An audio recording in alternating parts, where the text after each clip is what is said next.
Estamos en Galicia, en el noroeste de España.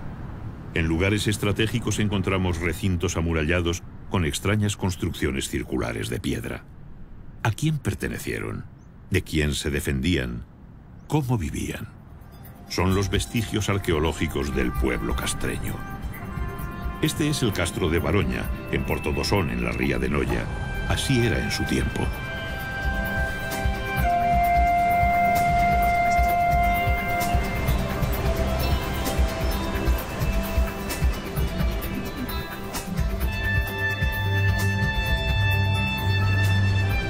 Pero antes de sumergirnos en la vida de los castreños, vamos a viajar al pasado remoto.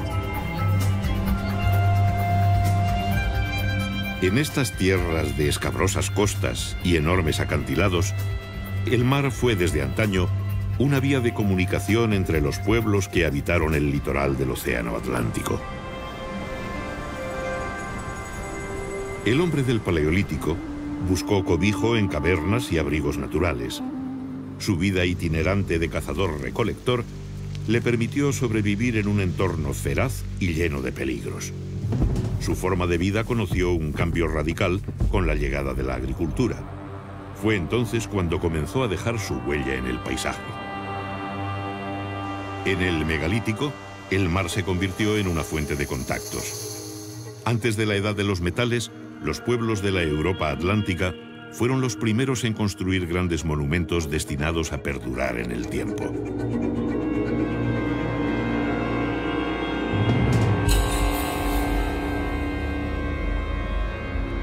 ¿Qué significado tiene el alineamiento de más de 3000 menhires de Carnac en la Bretaña francesa?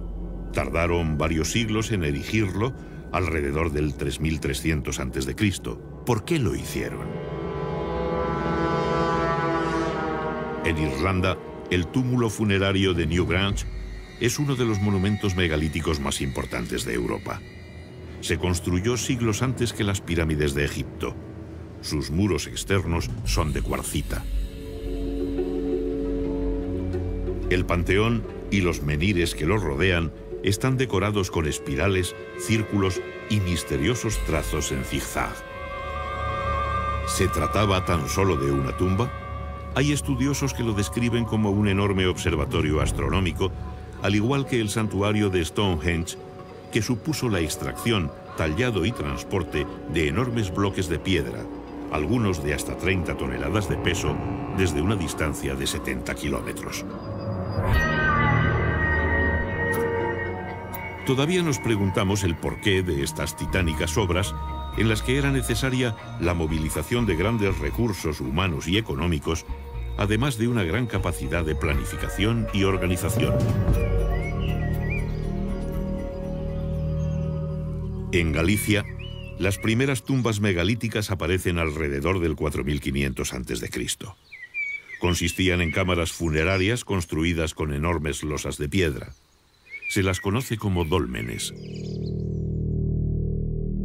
Colocadas verticalmente, las ciclópeas piedras formaban el aposento funerario y un pequeño corredor de acceso. El dolmen se sepultaba formando un túmulo de tierra y piedras. Las mayores losas se tallaban a medida para sellar el enterramiento.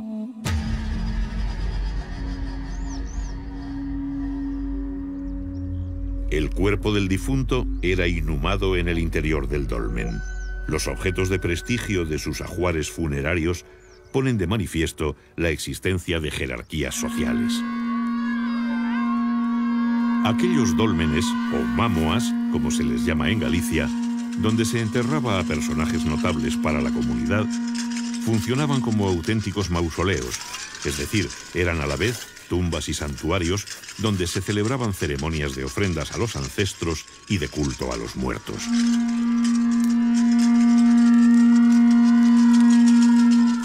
La desintegración de los restos orgánicos por el transcurso del tiempo y la acidez de la tierra dificultan el estudio de estos enterramientos megalíticos.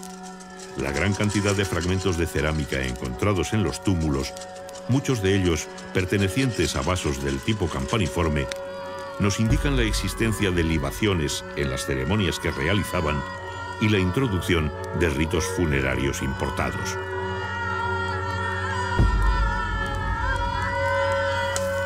El colosal esfuerzo invertido por estas sociedades del final del Neolítico en la construcción de estos monumentos y su profusa presencia en el paisaje evidencian la importancia que tenían los antepasados y su profunda creencia en el más allá, en la vida después de la muerte.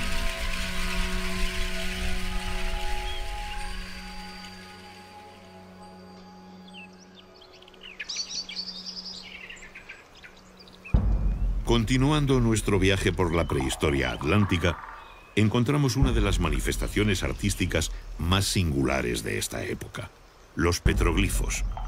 El hombre siente la necesidad de plasmar en la piedra aspectos de su vida y sus creencias. Los dibujos se graban por percusión con piedras punzantes de cuarzo o sílex.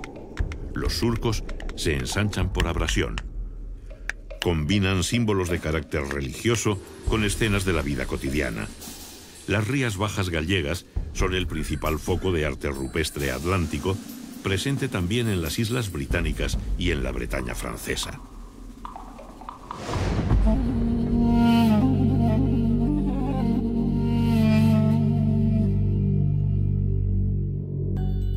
En la Edad del Bronce aumenta la población y los asentamientos se hacen más estables. Viven de una agricultura sencilla. La presión sobre el medio natural se acentúa. Talan los campos y queman la vegetación para crear pequeñas parcelas de cultivo, como se sigue haciendo en las regiones menos desarrolladas del planeta. Durante la quema, también cazaban los pequeños animales que huían del fuego. Labraban la tierra con azadas de piedra y de palo para cultivar plantas leguminosas y variedades primitivas de trigo y otros cereales. Cada pocos años tenían que cambiar de lugar.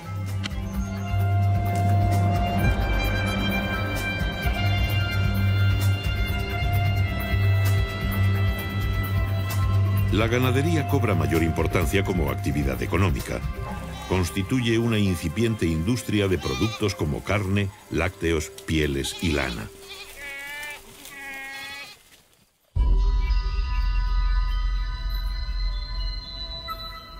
Los asentamientos pasaron de ser meros núcleos familiares a convertirse en aldeas y poblados estables, que más tarde se transformarían en castros como este de Castromao, uno de los más antiguos de Galicia.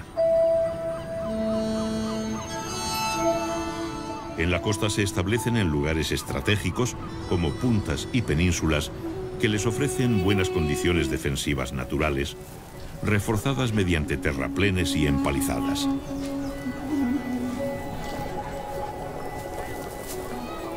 Son de pequeñas dimensiones y están habitados por unas pocas familias. Su ubicación les proporciona el acceso directo a la gran variedad de recursos que les ofrece el mar. Viven principalmente de la pesca, el marisqueo y los cultivos de huerta. Sus recursos se complementan con la ganadería y la recolección de frutos silvestres. El mar se convierte en una puerta abierta a contactos e intercambios culturales y comerciales con otros pueblos.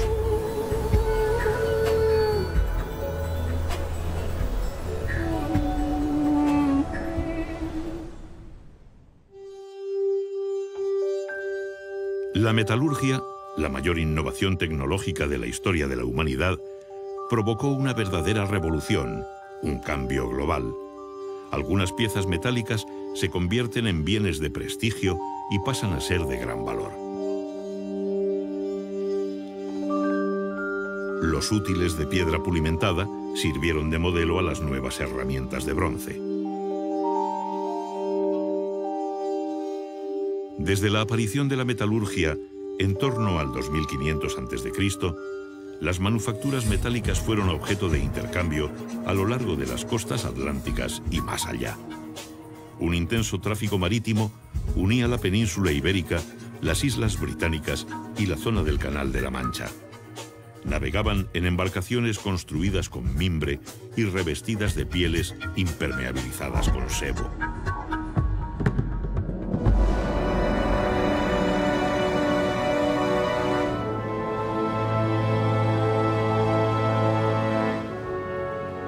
Galicia posee una orografía muy abrupta. Cuenta con numerosos sistemas de monte bajo, mesetas, valles y montañas que se elevan a más de 2000 metros de altitud, con sus laderas tapizadas por una exuberante vegetación de especies de hoja caduca, como hayas, robles y alisos. En las sierras centrales y orientales nacen los numerosos ríos que jalonan su geografía, cauces que descienden desde sus nacimientos en las cumbres y se abren paso esculpiendo el paisaje. En sus riberas cubiertas de helechos crece el bosque milenario que permanece en constante penumbra. El paisaje se torna misterioso y secreto.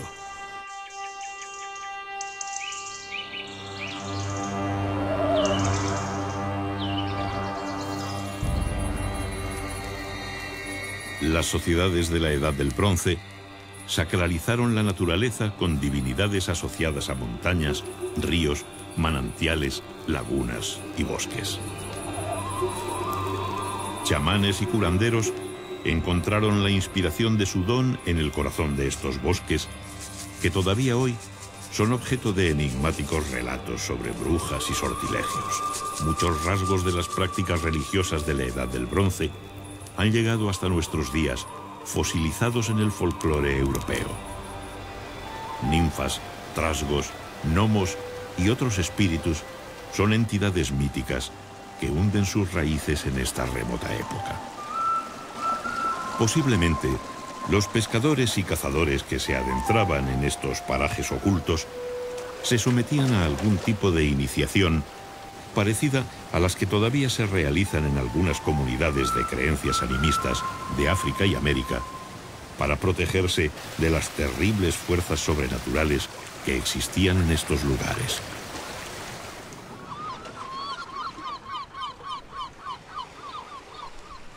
El marisqueo en las costas y rías gallegas es una actividad que se remonta a la noche de los tiempos. El llamado fenómeno de afloramiento provoca un extraordinario aumento del fitoplancton en el agua que convierte este litoral en un área de pesca y de biodiversidad única en el mundo. Los pobladores de finales del Bronce y principios de la cultura castreña capturaban crustáceos entre las rocas de la zona intermareal. También consumían percebes, mejillones, lapas y caracoles marinos. La pesca se documenta por los numerosos restos de peces encontrados, como merluzas, caballas, jureles, besugos, congrios y un sinfín de especies más. Para su captura empleaban redes y anzuelos de cobre, bronce y hierro. El pulpo lo deshidrataban para su conservación y los pescados azules los secaban después de ahumados.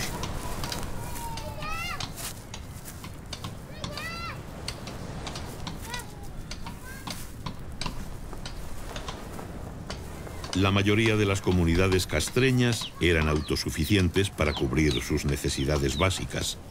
Incluso tenían capacidad para producir excedentes. En sus corrales criaban animales domésticos como conejos, cerdos y algunas aves. Las necesidades que no podían satisfacer, como la sal y los minerales destinados a la metalurgia, motivaban constantes trueques con otras aldeas. El curtido de pieles era la base de la industria del cuero. Con ellas confeccionaban todo tipo de accesorios del vestido, correajes y calzado.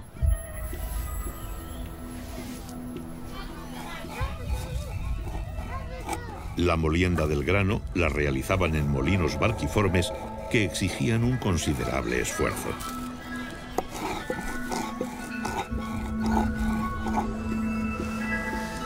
Los poblados eran agrupaciones de familias que compartían gran parte de sus recursos. Muchos de los trabajos relacionados con el sustento se realizaban para toda la comunidad.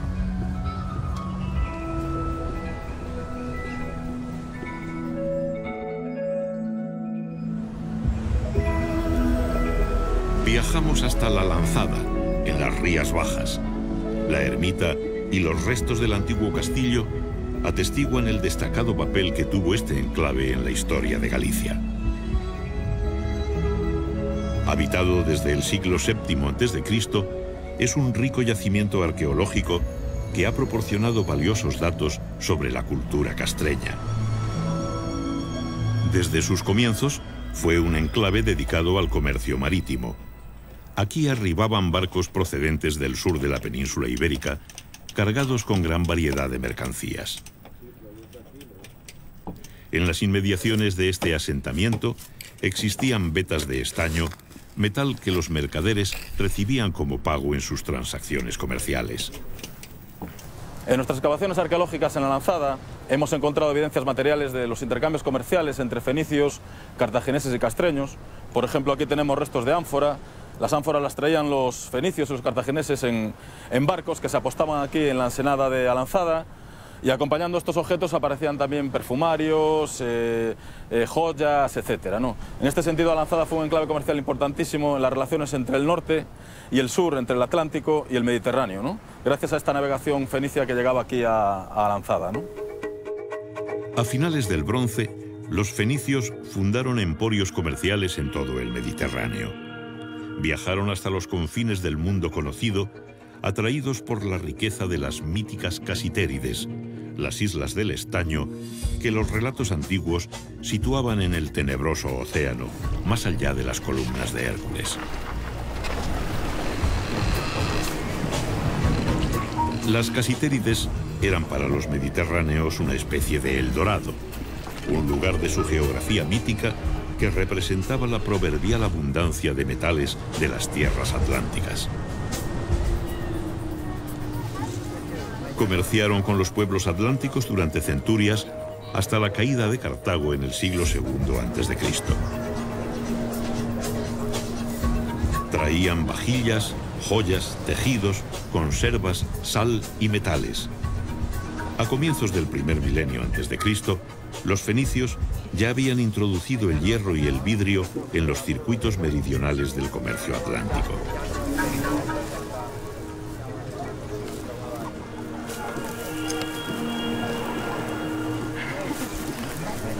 Innovaciones como el molino giratorio y el torno de alfarería fueron rápidamente adoptadas junto con otras nuevas herramientas. También asimilaron modas en el consumo de alimentos, el vestido y el adorno personal. Los pueblos atlánticos exportaban el estaño desde antiguo. Producían lingotes de pesos estándar con los que pagaban las importaciones. También ofrecían a cambio plata, oro y pieles de animales.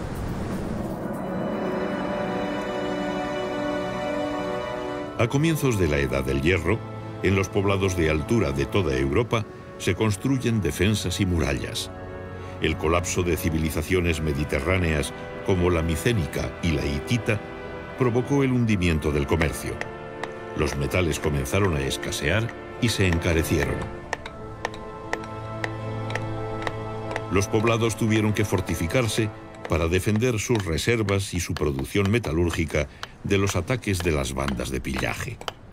En toda Europa se vive un ambiente de mayor actividad bélica.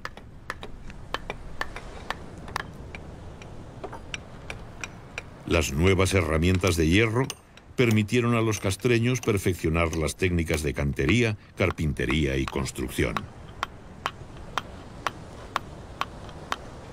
Al mismo tiempo que los poblados se amurallaron convirtiéndose en pequeñas fortalezas, las viviendas de barro se transformaban en casas de piedra.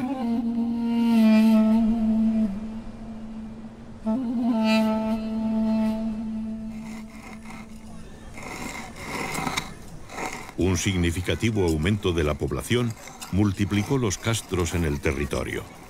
La tecnología agrícola permitió explotar con más efectividad los suelos de los valles, mucho más productivos. Los nuevos asentamientos se situaron en las tierras bajas. Los intercambios económicos y culturales se hacen más fluidos, especialmente con las islas británicas, hacia donde nos dirigimos ahora para saber cómo vivían sus antiguos pobladores. Al borde de un acantilado de 100 metros de altura, encontramos Duna Ongasa, el mayor poblado fortificado prehistórico de las Islas Aran, en Irlanda. Su sistema defensivo de murallas concéntricas y piedras hincadas es muy similar a los castros de Galicia.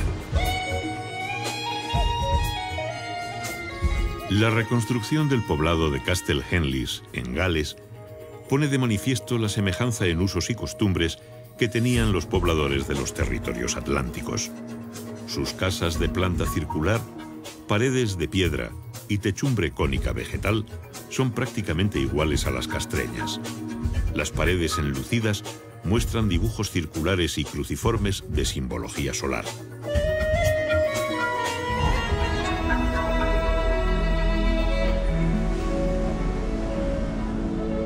En la desembocadura del río Miño, el monte de Santa Tecla alberga uno de los castros más célebres del noroeste de España. Fue construido hacia el siglo I a.C.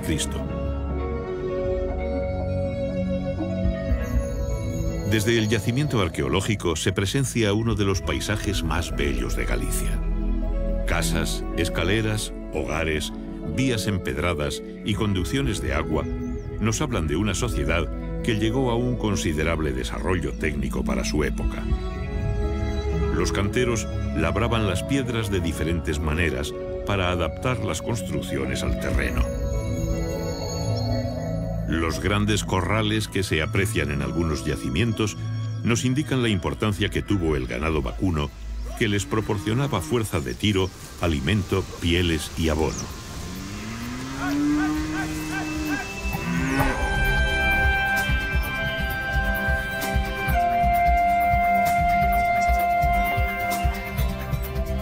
En Galicia, la naturaleza se muestra con toda su fuerza. Las grandes mareas dejan al descubierto bancos de arena, estuarios y playas que favorecen el desarrollo de especies de bivalvos marinos, como almejas, berberechos, ostras, lapas, navajas y vieiras. En las costas de aguas tranquilas y fondos arenosos, las mujeres mariscaban todo tipo de bivalvos que constituían una fuente complementaria de alimentación. El tamaño de las especies documentadas por los arqueólogos está muy por encima de las actuales tallas comerciales. En aquel tiempo no existía la sobreexplotación. Conocemos la dieta de los castreños del litoral gracias a los vertederos de sus poblados, que los científicos llaman concheros por su abundancia en restos de moluscos.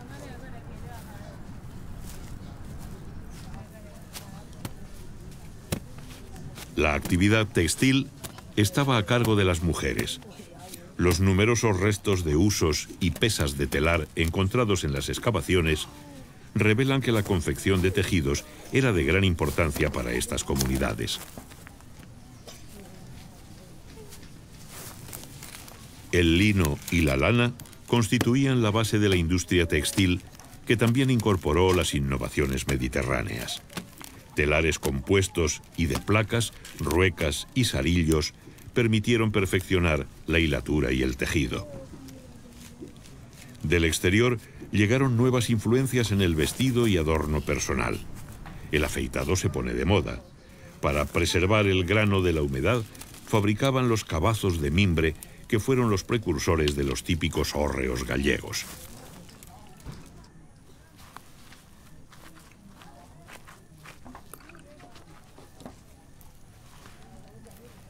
Aunque el torno de alfarero ya era utilizado, la cerámica moldeada a mano continuaba siendo de uso común. Para su fabricación se elaboraban rulos de arcilla que eran colocados en espiral, creando la forma básica del cacharro.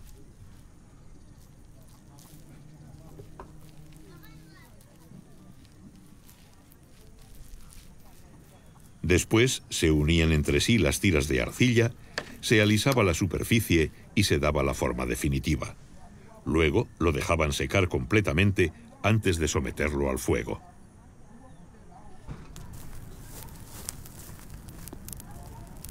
Para cocer las piezas más finas, usaban hornos cerámicos especializados, pero el primitivo horno de hoguera se seguía utilizando habitualmente para la cocción de pequeñas piezas de uso doméstico.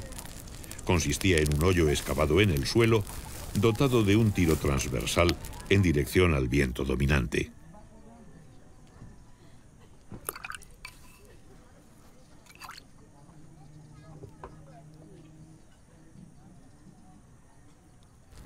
Más tarde, la pira se cubría parcialmente con tierra para concentrar el calor.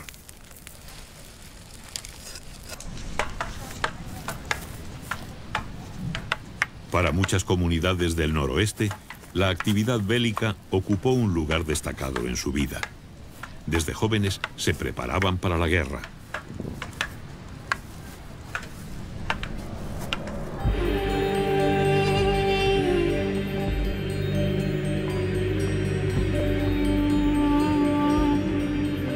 Los castros perfeccionaron su aparato defensivo con una sucesión de fosos y parapetos que rodeaban la muralla. También se reforzaron las defensas en las puertas de acceso con muros y torreones que las flanquean. Estaban construidos para ver y ser vistos.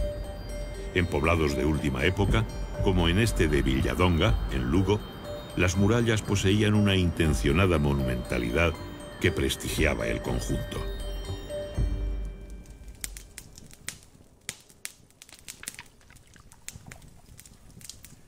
Los forjadores cobran un papel muy importante. La guerra y la defensa de los bienes comunales ante el pillaje les otorgan un estatus especial. De ellos depende la producción y la mejora de las armas. También son importantes por favorecer la expansión de la agricultura gracias a la fabricación de herramientas de labranza.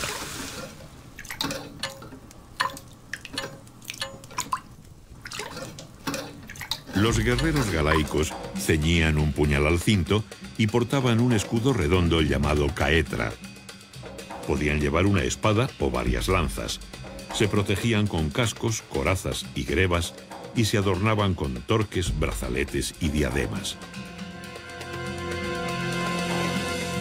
Los hombres, las mujeres y los niños que vivían en los castros formaban parte de una sociedad guerrera y campesina. La guerra era muy importante en estas comunidades y eso se refleja en el hecho de que sus poblados, sus asentamientos, los castros, están fortificados con fosos, con parapetos, con empalizadas, como vemos en este poblado, ¿no?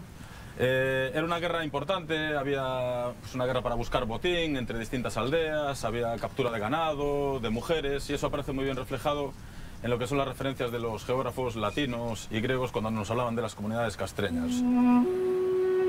En las sierras de Galicia pastan en libertad caballos de razas autóctonas con rasgos arcaicos. Son descendientes de aquellos que habitaron aquí hace más de 2 milenios.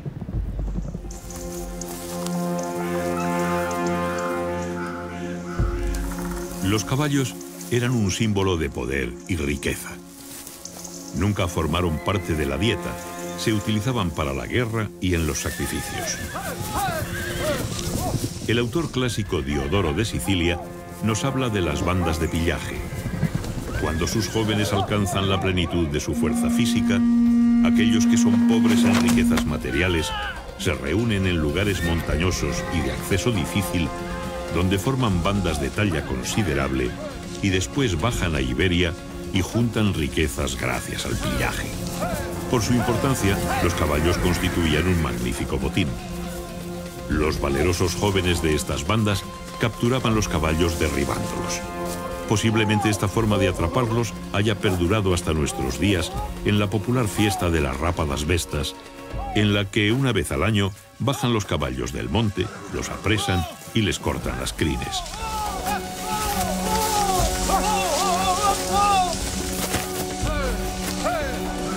El historiador grecolatino Estrabón, al que debemos las mejores descripciones sobre este periodo, describe a los jóvenes castreños.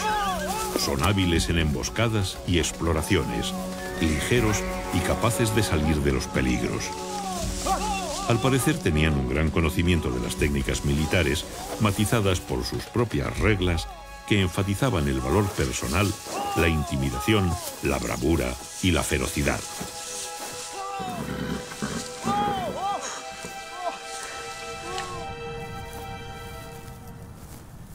se puede suponer la existencia de ceremonias iniciáticas. Para ser aceptados como guerreros, los jóvenes debían superar una prueba: la caza de algún animal salvaje, como un oso, un lobo o un jabalí, o matar a un enemigo.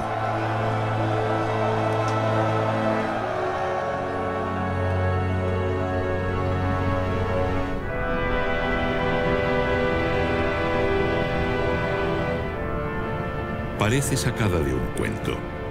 En esta pequeña península, en la ría de Muros y Noia, batida por el mar y los furiosos vientos oceánicos, se encuentra la Recoleta Ciudadela de Baroña, uno de los yacimientos prehistóricos más espectaculares y visitados de Galicia. Es un lugar enigmático. El visitante experimenta un magnetismo comparable al que se percibe en el famoso cromlech de Stonehenge. La monumentalidad de sus estructuras y su situación geográfica hace que sea un yacimiento excepcional entre los más de 3.000 que existen en Galicia, más o menos la mitad de los que hay en toda la Europa atlántica. Su muralla, dispuesta en varios circuitos a diferentes niveles, posee un intencionado sentido escenográfico. Esta audaz obra pública refleja una decisiva voluntad de alcanzar prestigio sobre las comunidades vecinas. En el castro de Borneiro, en La Coruña, como en la mayoría de los yacimientos, observamos que la disposición de las construcciones en el interior de los recintos estaba condicionada por el trazado de la muralla, los desniveles del terreno y la planta curva de las viviendas, que no compartían paredes medianeras, dejando muchos espacios muertos entre ellas. En los poblados de última época hacen su aparición los trazados rectilíneos y las construcciones de planta cuadrangular, que aprovechan mejor el espacio adosándose unas a otras. Las viviendas tenían puertas resguardadas por machones y tejados a dos aguas. El urbanismo castreño alcanzó un gran desarrollo en el área meridional, desde las Rías Bajas hasta el río Duero en el actual Portugal. Aquí surgieron los grandes poblados denominados citanias, como las de Briteiros y Sanfins. Eran protociudades que concentraban una gran población y cumplían un papel central en la organización territorial. En la misma época se construyen los llamados monumentos con horno o saunas castreñas, como esta de Punta dos Prados, en Ortigueira, en la provincia de La Coruña. Una de las mejor conservadas es la del castro de Briteiros.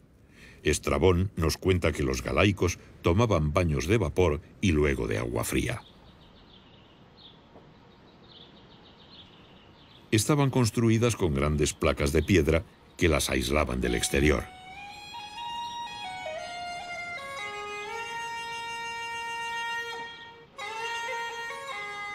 La cámara de vapor se cerraba con la llamada pedra formosa, decorada con rosetas, sogueados, esvásticas, reticulados y entrelazados. De forma pentagonal, en su base tenía un pequeño hueco semicircular por el que se accedía al interior arrastrándose. De esta forma se evitaba que la fuga de vapor fuera excesiva. La sauna castreña era de planta rectangular parcialmente soterrada, con tejado a dos aguas y dividida en 3 cámaras y un atrio.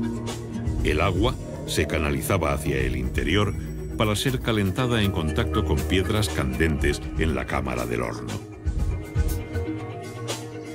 Otro magnífico ejemplo de sauna lo encontramos en Sanfins, también en Portugal. Según algunos autores, la práctica termal castreña tenía un marcado carácter religioso relacionado con ritos iniciáticos guerreros y de purificación. Se las llamó pedras formosas por la belleza que poseía la primera que se encontró en Briteiros a finales del siglo XIX.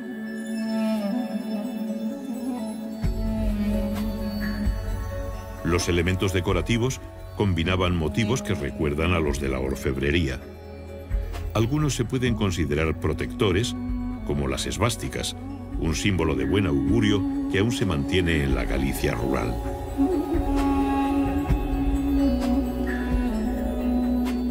Los diseños decorativos castreños son geométricos con un predominio de la línea curva. Se cree que estos elementos arquitectónicos buscaban la ostentación para expresar el prestigio social de los moradores de las casas.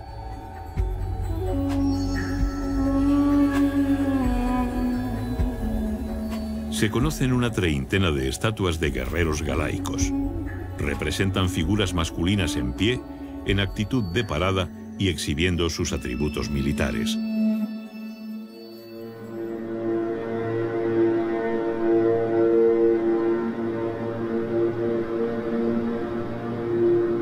Ocultos en lo más profundo de los bosques se encontraban los santuarios castreños dedicados al dios Lugh, el más importante del panteón céltico.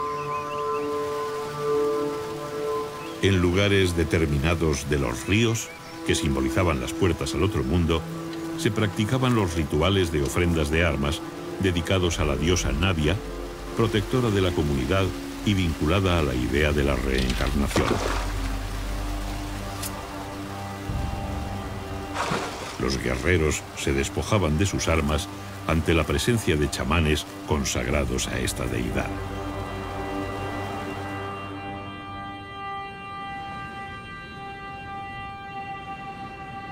Creían en dioses hacedores del mundo, en divinidades relacionadas con la guerra, el vigor físico y la fuerza, y en deidades relacionadas con la producción y la abundancia. Existía una clase sacerdotal especializada con gran influencia sobre la comunidad. Druidas, chamanes y adivinos eran consultados y reverenciados por ser hombres sagrados, portadores del conocimiento arcano, que podían ver más allá del mundo de los vivos. Sus predicciones y consejos eran seguidos por nobles y guerreros. Las sociedades antiguas no conocían el laicismo, y como todavía sucede en África, casi todos los aspectos de la vida tenían una dimensión mágico-religiosa. Por ello, las constantes ofrendas y sacrificios rituales de marcado carácter céltico. Desde su origen en el norte de los Alpes, la lengua celta se extendió por todo el occidente, llegando a la península ibérica, donde se hablaban variantes arcaicas de esta lengua. En muchos lugares donde actualmente se ven cruces, antiguamente había estelas dedicadas a los lares viales. La Iglesia los sustituyó desde el siglo VI. Eran deidades domésticas relacionadas con los espíritus de los antepasados que se creía vagaban por los caminos. Estrabón nos cuenta que colocaban a los enfermos en los cruces de caminos para ser curados por espíritus de los que habían sufrido una enfermedad similar. Muchos de los santuarios dedicados a estos dioses fueron cristianizados mediante los cruceiros, omnipresentes en toda Galicia.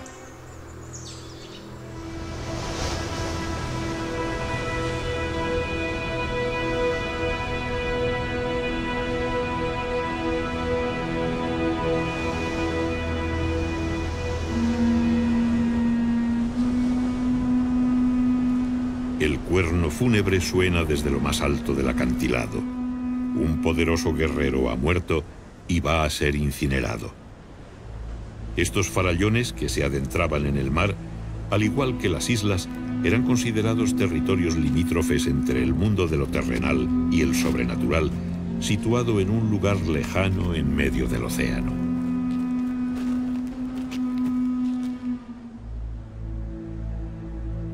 Los ritos funerarios castreños continúan siendo un misterio, pues apenas han dejado huella en el registro arqueológico. Pero recientemente, un importante descubrimiento realizado en Villalba, en la provincia de Lugo, de una necrópolis de pequeñas fosas con vasijas que contienen cenizas, nos remite a la tradición de las incineraciones célticas.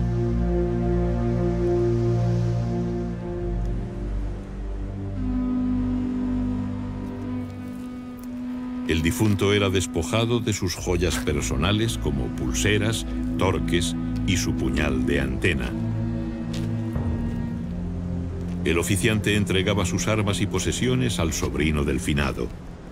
En estas tierras del noroeste, tradicionalmente las hijas heredaban de sus madres. Los varones estaban ligados especialmente a su tío materno.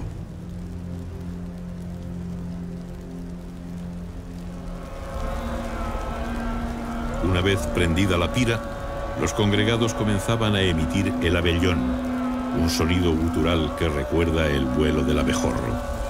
Hasta hace pocas décadas se realizaba en algunos velatorios de Galicia. El cuerno sonaba con fuerza para llamar a los espíritus de los antepasados para que acompañasen el alma del difunto más allá de la línea del crepúsculo marino, donde se situaba el paraíso de los celtas.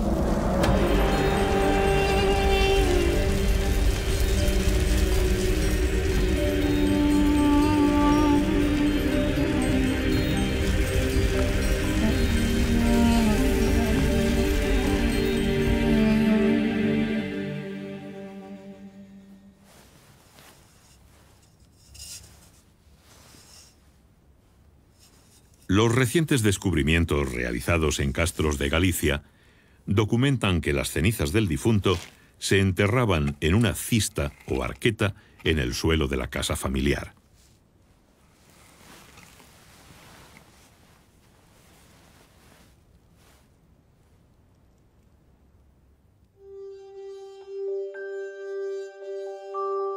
Este carro funerario del Museo Martins Sarmiento de Guimaraes muestra cómo trabajaban el metal desde el tercer milenio a.C. En la época castreña se llegó a alcanzar un exquisito refinamiento. Pulseras, pendientes, brazaletes y torques de oro fusionaban los gustos europeos con las influencias mediterráneas. El tesoro de Caldas, del que una parte se encuentra en el Museo de Pontevedra, está datado en el Bronce final. Compuesto por lingotes en anillo, brazaletes, diademas, cuencos ceremoniales y peines de oro, pesaba en total 37 kilos. Todas las piezas se ajustan al sistema de pesos del ciclo fenicio, lo que indica que ya en ese tiempo la orfebrería era objeto de exportación. El castro de San Cibrao de Las, en Orense, es uno de los más grandes y mejor conservados. Vemos conjuntos de viviendas y almacenes que abren sus puertas hacia un patio central enlosado. La independencia social y espacial de estas unidades denota la marcada autonomía económica de cada familia.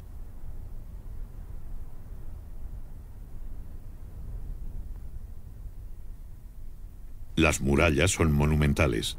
Hay calles empedradas, aljibes y canalizaciones.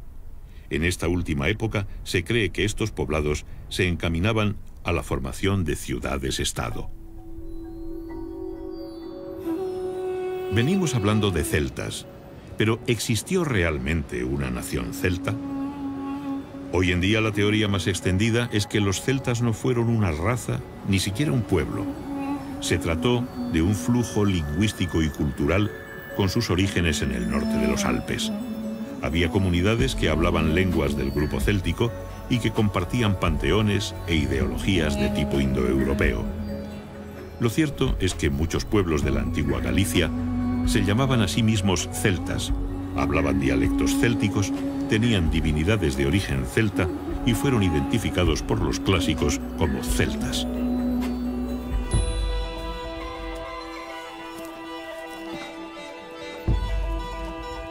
Los banquetes siempre han favorecido la fraternidad entre los comensales. En aquella época, y según el cronista Estrabón, en ocasiones especiales, los jefes castreños de diferentes clanes celebraban banquetes que adquirían un carácter de ritual.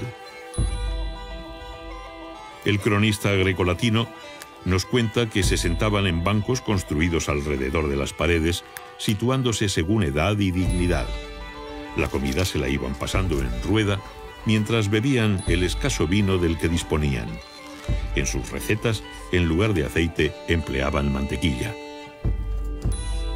También describe que al final bailaban en círculo al son de la flauta, dando saltos y cayendo de rodillas.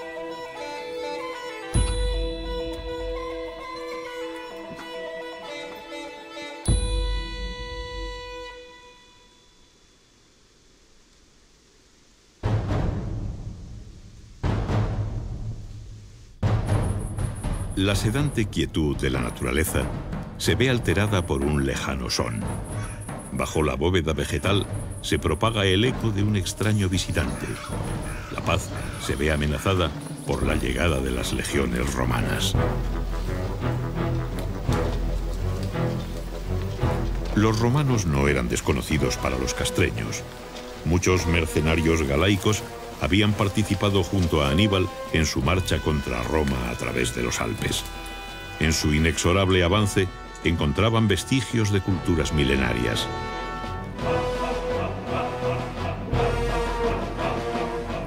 En la comarca del Bierzo, lindando con la actual Galicia, el fantasmal paisaje de las Médulas sobrecoge por su magnitud.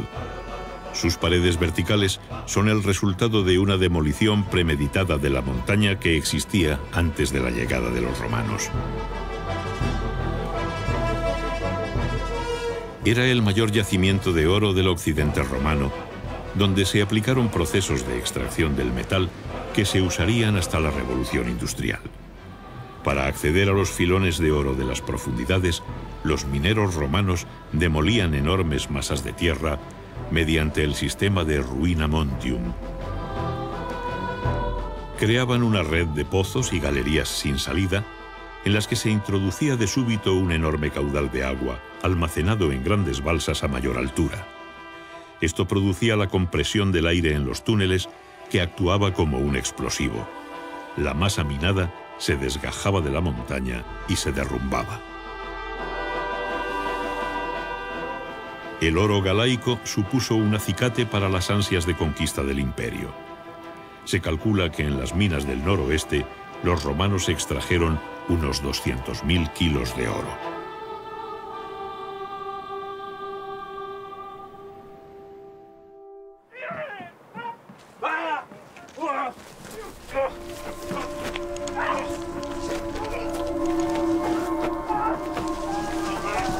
Los castreños han capturado a un tribuno romano y se disponen a sacrificarlo para utilizar su cuerpo en un ritual de adivinación.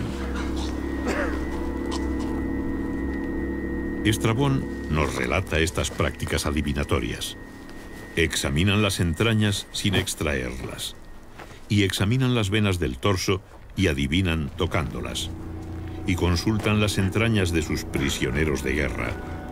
Los cubren con sagos y después el hieróscopo los golpea por encima de las vísceras. Dan un primer presagio por la forma en que cae el cuerpo.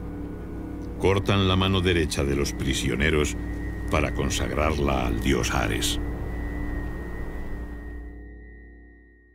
La ocupación del territorio noroccidental peninsular fue lenta y costosa. La conquista se realizó en 3 fases. En el año 136 a.C., Bruto el Galaico anexionó la zona entre los ríos Duero y Miño. En el 61, Julio César llega hasta el puerto de los Ártabros en una expedición marítima, no encontrando resistencia. El emperador Augusto en persona dirige las campañas de las guerras cántabras que finalizan en el 19 a.C. Diodoro relata que los norteños cantaban himnos de victoria cuando eran crucificados. Los prisioneros se suicidaban, las madres mataban a sus hijos antes que caer esclavos. Preferían la muerte a la derrota. La llegada de los romanos trajo el ocaso a los galaicos. El poder imperial se apoyó en las estructuras existentes para integrar a la población. A finales del siglo I después de Cristo, se puede dar por finalizada la cultura castreña.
El colosal esfuerzo invertido por estas sociedades del final del Neolítico en la construcción de estos monumentos y su profusa presencia en el paisaje evidencian la importancia que tenían los antepasados y su profunda creencia en el más allá, en la vida después de la muerte.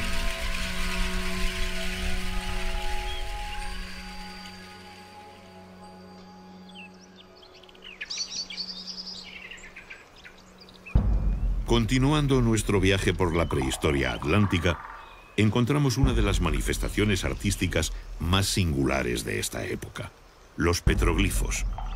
El hombre siente la necesidad de plasmar en la piedra aspectos de su vida y sus creencias. Los dibujos se graban por percusión con piedras punzantes de cuarzo o sílex. Los surcos se ensanchan por abrasión. Combinan símbolos de carácter religioso con escenas de la vida cotidiana. Las Rías Bajas gallegas son el principal foco de arte rupestre atlántico, presente también en las Islas Británicas y en la Bretaña francesa.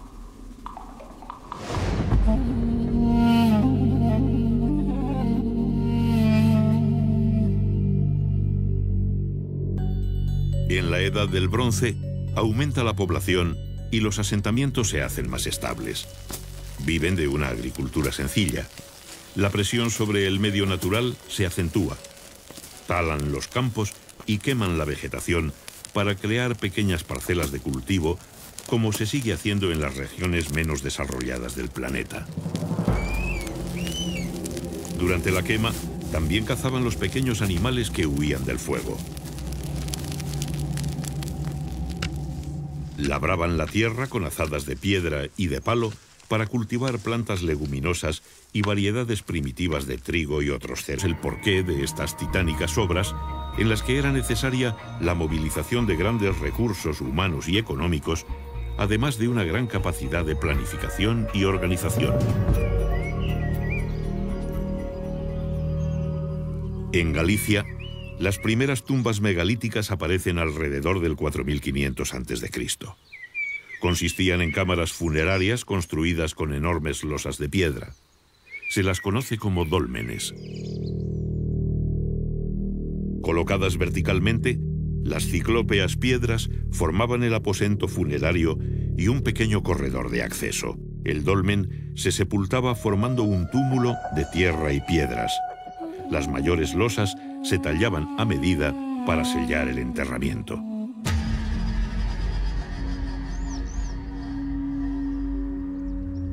El cuerpo del difunto era inhumado en el interior del dolmen.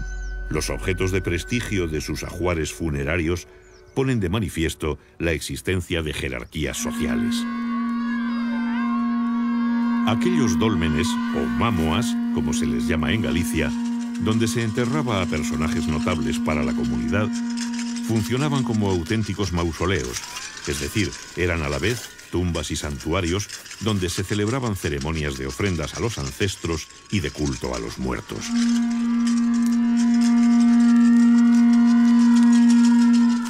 La desintegración de los restos orgánicos por el transcurso del tiempo y la acidez de la tierra dificultan el estudio de estos enterramientos megalíticos.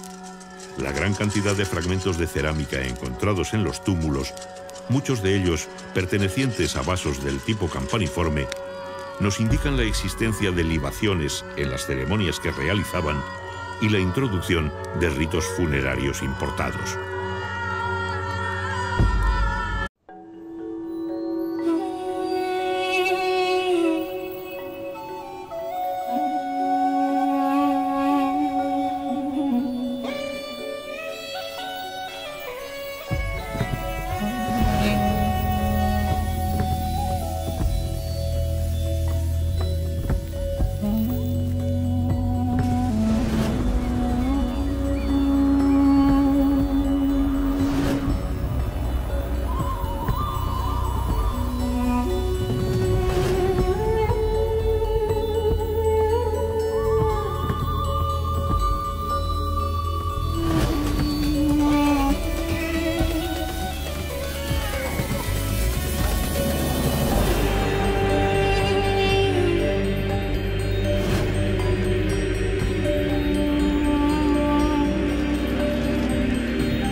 Estamos en Galicia, en el noroeste de España.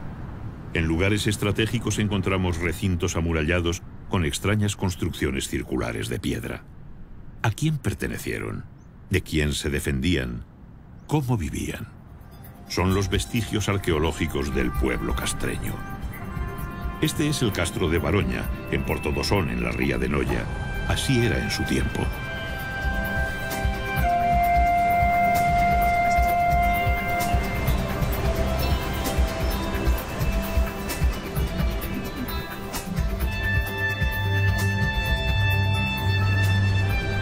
Pero antes de sumergirnos en la vida de los castreños, vamos a viajar al pasado remoto. En estas tierras de escabrosas costas y enormes acantilados, el mar fue desde antaño una vía de comunicación entre los pueblos que habitaron el litoral del Océano Atlántico. El hombre del Paleolítico buscó cobijo en cavernas y abrigos naturales. Su vida itinerante de cazador-recolector le permitió sobrevivir en un entorno feraz y lleno de peligros. Su forma de vida conoció un cambio radical con la llegada de la agricultura. Fue entonces cuando comenzó a dejar su huella en el paisaje. En el megalítico, el mar se convirtió en una fuente de contactos. Antes de la edad de los metales, los pueblos de la Europa atlántica fueron los primeros en construir grandes monumentos destinados a perdurar en el tiempo.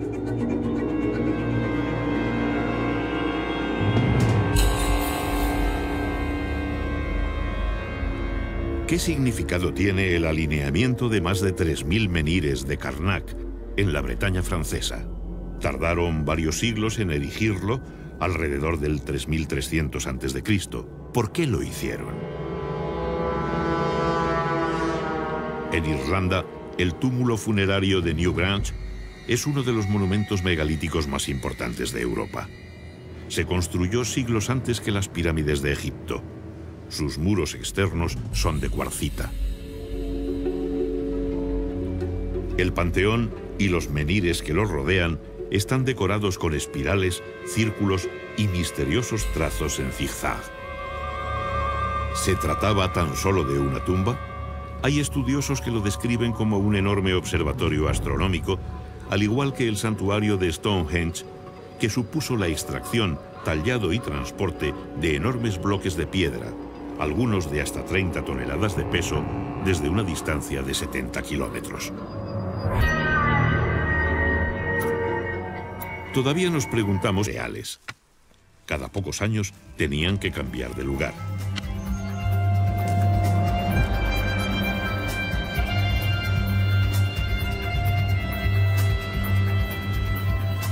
La ganadería cobra mayor importancia como actividad económica. Constituye una incipiente industria de productos como carne, lácteos, pieles y lana.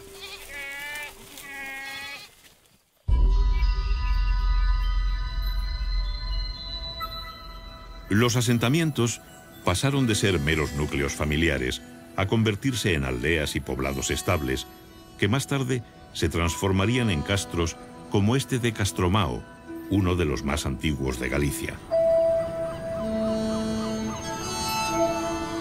En la costa se establecen en lugares estratégicos como puntas y penínsulas que les ofrecen buenas condiciones defensivas naturales, reforzadas mediante terraplenes y empalizadas.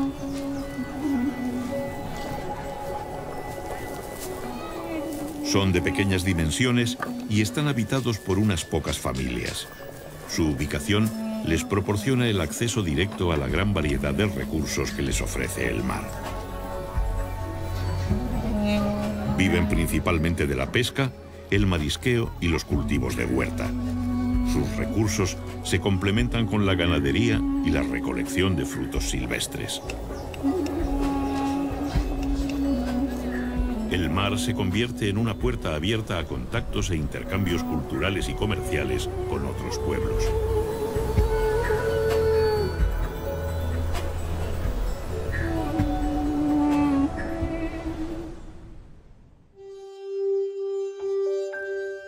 La metalurgia, la mayor innovación tecnológica de la historia de la humanidad, provocó una verdadera revolución, un cambio global.